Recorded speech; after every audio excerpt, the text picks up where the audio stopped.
Hey guys, welcome back to Let's Play Final Fantasy IV. Last time we took out Odin and cleared up pretty much everything there is to figure out. Now... Oh, would you look at that? All these crystals actually give you like little pointers about what's going on with the rest of the game here. Their seal was weakened. What seal is that? Oh right, the one holding Zemus in place. Oh, so they're way ahead of us. How did they get back to the moon? Oh yeah, plot convenience. That's right. I'm assuming they could like warp or something like that. Who knows? But yeah, all these crystals have little bits here to say. Why is there energy flowing between you two? Yeah, oh, you already said that. You're not going to tell me anything different? No? Shoot the core. What is that a reference to? I keep hearing people say that. I just don't know what it's referenced to. Okay, so again, talking about the core. Well, let's finish off the rest of this.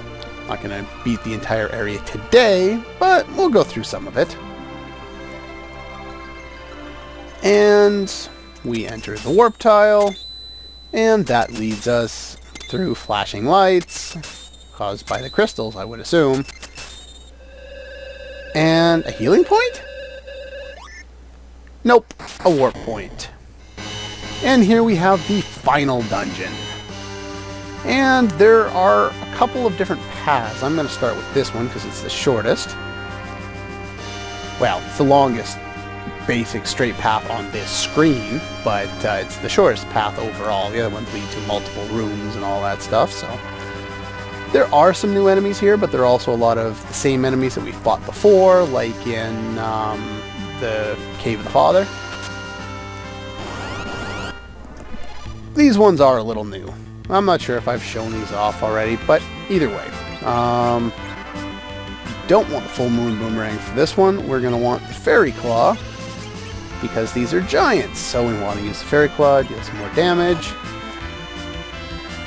Take them out relatively quickly. I think these guys have a chance at dropping an ogre killer axe, if, you know, that's of some interest to you. It's not particularly of interest to me. I don't really care, not at this point. I'm too lazy to switch Cecil's weapon just for these this one enemy, because they're the only enemy that's weak to, you know, that you could really make use of the ogre killer axe on. Anyway, these guys, like most of the other giants, are weak to stop, so I'm going to use stop on the one in the back row. Take out the one in the front row with my fighters, melee fighters, whatever they are. Alright. Yeah, not too much to this fight, you know, just like whatever we've dealt with before. Just run through them. Once they're stopped, there's not a lot they can do. There is one thing I forgot to include in my inventory when I was at the Chocobo last time. Good thing I carried around... hurry up and kill this guy. Good thing I carried around some extra whistles, Chocobo whistles. Those are going to be helpful. I'll be able to pull out another weapon that'll be a little stronger for Cain there. Yay, I gained a level. And here we get the Dark Gear.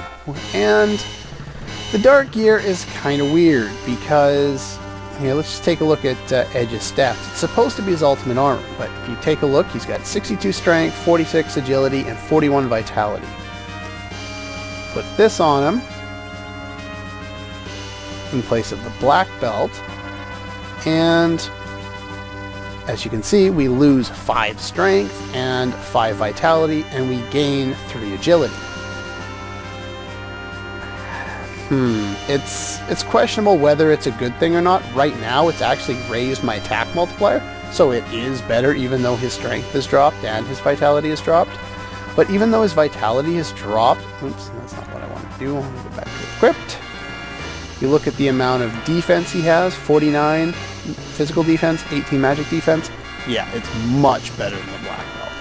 So, definitely worth using at this point in the game. I'm going to swap that for the full moon boomerang. there's no real point in having the Mage Masher at this point. There still are a couple of enemies that could take a little more damage from it, but I don't really care that much. Best way to get back is to use the Warp spell, or the Dijon spell. I don't know why some of the spells just didn't seem to get translated. There we go. And again, they have to mumble on. Do we have to go through that whole thing? Oops. Fast forward button slipped. Oh, I love the fast forward button. Anyway, yeah, so it is better, but it does lower his physical strength a little bit, and even his vitality, which does cover defense, but the raw defense you get from it is better. Okay, and here we get monsters. Let's see if it's a new one or not. And after that battle with 2 Moon Maidens and 2 Dark Wizards, or Moon Goddesses, whatever they are in the translation, we get the Sage Staff, which is actually the ultimate staff in the game for Rosa. Check the Energy Staff right now. Check out her Will stat. It's at 83. I did not want to go to Kane. I wanted to go to you. There we go. There's the Sage Staff. And check out her Will stat now, and it's up quite a bit. She's also going to get some more gear, particularly armor, which will give her even more. She'll soon be able to max out her Will stat, which will be quite nice for... I forget what I was talking about. There's some secret passages to the left, but they just loop in on each other. No point in doing those. Anyway, lots of Moon Goddesses and Dark Wizards around here. They're not too much to worry about. Remember, use Minnie on the Moon Goddesses and Piggy on the Dark Wizards. Anyway, I'm going to heal up and prepare to take this sword, which I'm sure will be very simple and won't require a boss fight at all. Alright, recap time, because I keep forgetting to mention it. When Fusoya left my party, I stole his gear, so it's in my inventory and it's taking up space. So once I've taken out this guy, I'm going to head off back to the Hummingway's home and sell off my excess junk. Other thing that I did already is I sold off some of the excess stuff that I had to begin with, and I took the Aegis Shield out of my inventory, which I should have done quite a while ago, and gave it to Cecil. I'm not sure why I didn't have it in there before. I think I chose to use the Genji Shield over the Aegis Shield at some point, but the Aegis Shield prevents petrification, so I figured, I'd throw that on there. You could also give it to Kane, but, you know, really doesn't make much difference. Other than that, cast Levitate before the fight begins, and I think I mentioned everything. Yeah, close enough. If I forgot something, then I forgot something. Those who desire to wield this katana will suffer in eternal darkness. Healing point? Nope. Boss time. Anyway, this is the White Dragon, and he is a pain in the ass. He is a counterattack monster. Well, not entirely a counterattack monster. Let's use a Bacchus Wine on Cecil. Have Edge throw one of those. So you want to do as much damage as you can. He doesn't always counterattack, but what he does counter with is slow, which is really annoying. So I'm going to Berserk Edge so that he'll do some more damage, and pull out the big guns, use Bahamut. If I had Flare, I could use that as well, but I have not learned it yet. Kind of unfortunate. I also haven't learned Holy yet. And it just takes so long to learn these spells if you're, you know, not doing a little bit of grinding here and there throughout the game. And I've done little tiny bits of grinding, but not nearly enough to, you know, learn some of these spells like Flare and Holy. There's a few other spells I haven't learned for Rydia yet, such as Tornado, but oh well. Probably a good time to use Cure 3, just make sure to keep your HP high, and you won't have too much to worry about in this fight. This is why I cast Float ahead of time, because he has Quake, and he often seems to use it after I use Bahamut. I'm not sure if it's a counter to Bahamut or what it is, but anyway, he's going to continue to cast slow, and it's not really going to hamper my ability to kill him, and oh well, whatever. What can you do, eh? Make sure we heal up. As long as we keep our HP high, we won't have anything to worry about. Not that he's done all that much damage to begin with. Let's use another Bahamut here. And we don't even need to do that. He's gone. Yay! We get another level. And now we get the Murasame. And I get to think about this because the way it works, right now, Edge has 10 attack multipliers. Why did he lose the 11th one that he had? Did he get an extra one when I gave him the Fairy Claw? He did! Must give him some agility. Huh. Now, I wonder if I should have left that on him. Anyway, yeah, so basically the way it works, let's just throw the Full Moon Boomerang back on there.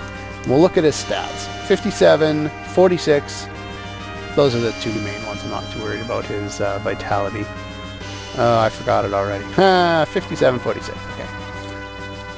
Now, if you take off the Forged Katana and throw on the Murasame, it ups both his defense and his other one. And, yeah, see, he loses agility. And I'm not sure if it's worthwhile using. Let's see how many multipliers does he have. He still has 10 multipliers, and I wonder if I put the claw on in place of that, if I'll still have 11. No, I won't. So it really doesn't matter since I'm not going to be using the Fairy Claw anyway. So really this doesn't change the amount of multipliers I have. And again, I said I wasn't going to talk about them, and I have done it way more than I thought I would. But anyway, there we go. Murasame is pretty good. However, it does increase its vitality and strength, but it does lower, you know, agility. So anyway, I'm going to meet you.